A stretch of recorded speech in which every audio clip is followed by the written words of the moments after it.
What's going on, everyone? Honda Fit for Adventure here, and welcome to part 3 of lifting my Honda Fit.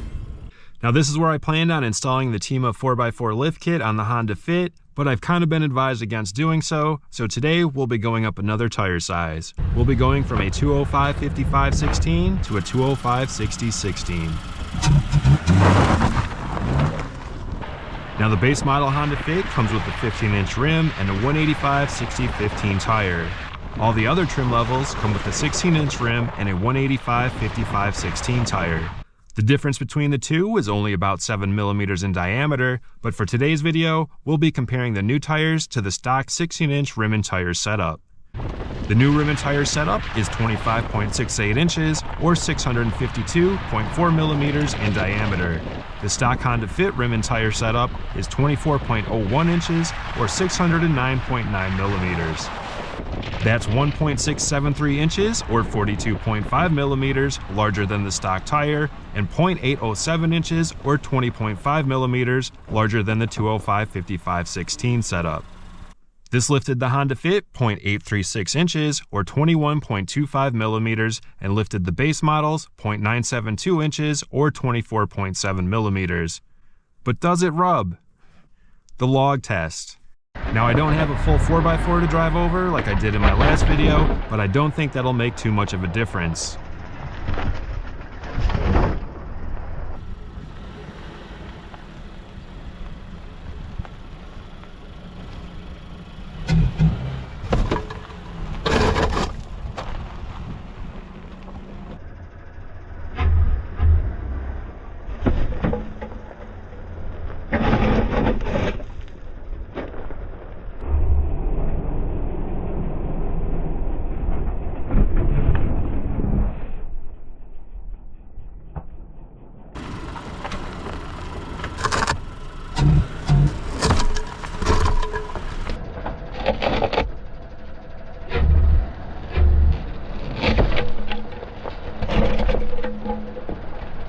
The flex test.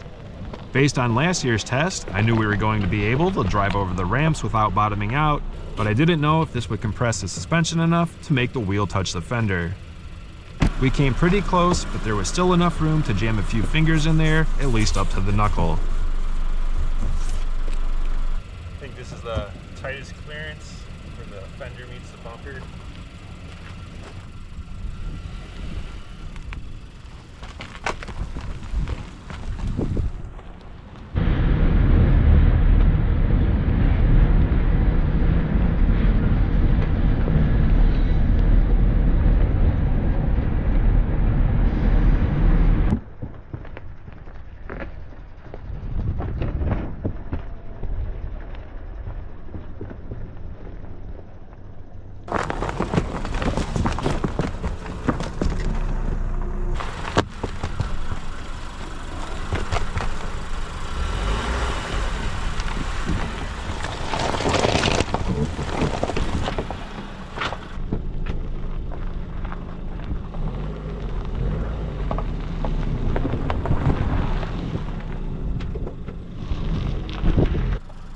Alright, I'm going to turn my wheel all the way and go into reverse, see if we can hear the rub.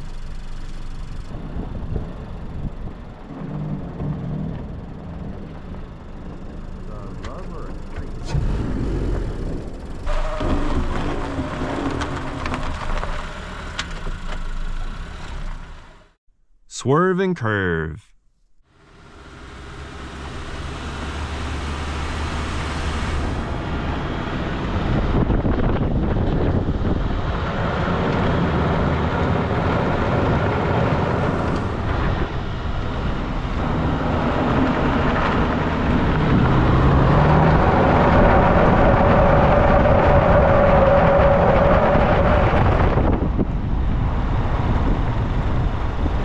Let's take it back home and get some measurements.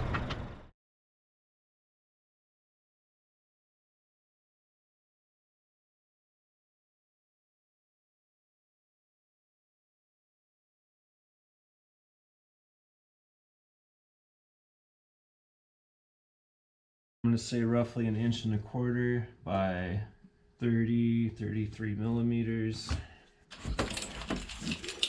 Here. 1.5 inches. So we got about 1 inch or 25 millimeters. And then on the top, like 1.5 inches, almost 40 millimeters. About 1 inch. Another 1 inch or 25 millimeters from the fender to the tire.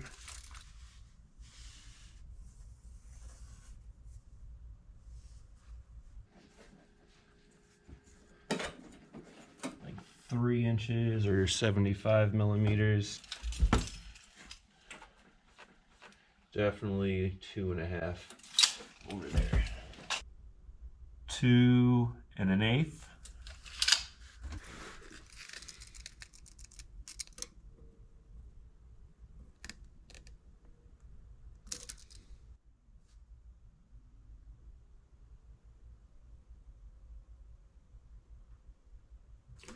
Here we are again with our 1 inch wide ruler. Diagonally from the tire to the fender, we got about 1.5 inches worth of clearance.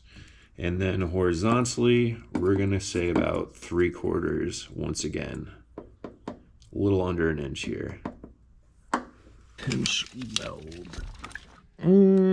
Like 5 3/4, almost 6 inches. We'll say 5 3/4. Little over 6, not quite 6 1/4. 6 5/8. The back is 6, maybe 6 1/4 inches. Just under 6.5 for the rear.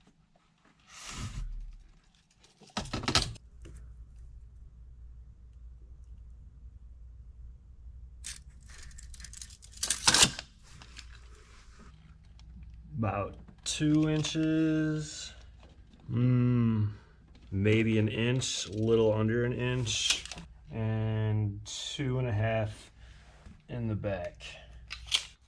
2 inches. We're gonna say 3/4 inch for the top. And rear, still a good 2 inches. 1 7/8. Rush repair job going on. This one looks like about 1 inch. And for the back, 1 3/4. What did I say it was before? 1.5 inches. 1 inch. I'm gonna say 1/4 inch. Just slightly larger than a finger.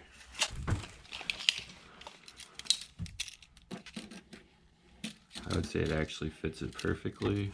About 12 millimeters of room, or just under 1/2 inch to work with. All right, I have this plastic trim removal tool. It's about 13 by 16 inch, a little over 3/4 inch, or 20.65 millimeters. We're gonna stick this in here, and you can see we got a little over 3/4 inch of clearance, right about to where the bumper meets the fender. And then from the door to our fender over here, we got about 1 inch of clearance. We got about 1/2 inch of horizontal clearance here. This should be a good illustration of how much clearance we have. From this side, we have about 1 inch of clearance all the way around, and from the front bumper to about where it meets the fender, we got about 3/4 inches of clearance.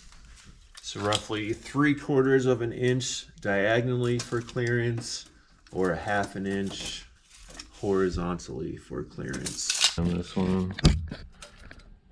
So it's roughly 1 inch, maybe 3/4 inch. Say that is 7/8 inch.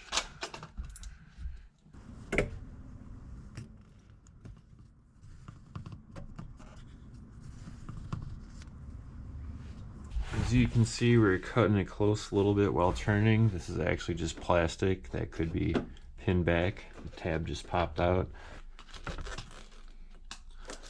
Probably 7/8 inch. So I've been turning the wheel back and forth in the garage, trying to figure out where it's rubbing. With the wheel slightly turned, it seems that if it's going to rub the fender liner by our door here. I have a contractor pencil that's about 12 millimeters in width, and I'd say we have about 8 to 10 millimeters of clearance before it rubs the fender liner.